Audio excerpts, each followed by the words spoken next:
জলেশ্বৰেৰ ঘুগুৰবা চাৰিআলিত পথ দুৰ্ঘটনা সংঘটিত হৈছে। ই ৰিক্সা আৰু বাইকৰ মাজত সংঘৰ্ষ, মহিলাসহ গুৰুতৰভাৱে আহত 4জনকৈ লোক। গোৱালপাৰা জিলাৰ জলেশ্বৰ লক্ষীপুৰ সংযোগী পথৰ ঘুগুডোবা চাৰিআলিত সংঘটিত হৈছে এই পথ দুৰ্ঘটনা। ই ৰিক্সা আৰু বাইকৰ মাজত সংঘৰ্ষৰ ফলত সংঘটিত হৈছে এই পথ দুৰ্ঘটনা। দুৰ্ঘটনাত আহত হৈছে মহিলাসহ 4জনকৈ লোক। আহত আটাইকেইজনক ৰাইজে উদ্ধাৰ কৰি জলেশ্বৰ আদৰ্শ চিকিৎসালয়ত ভৰ্তি কৰায়। ঘটনাস্থলীত জলেশ্বৰ আৰক্ষী উপস্থিত হৈ দুৰ্ঘটনাগ্ৰস্ত বাইক আৰু ই ৰিক্সাখন থানালৈ লৈ আনে।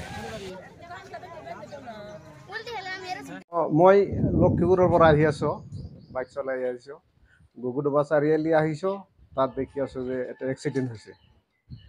বাইক আৰু এটা পিলপিলিৰ লগত সংঘৰ্ষ হৈ 4জন মানুহ আহত হৈছে। তাৰ মাজত মোৰ ভাই আছে এটা, আৰু ভাইৰ ঘৈণীয়েক আছে এটা। তাক লৈ মই জলেশ্বৰ চিকিৎসালয়ত আহি আছোঁ। চিকিৎসাধীন হৈ আছে। 4জন।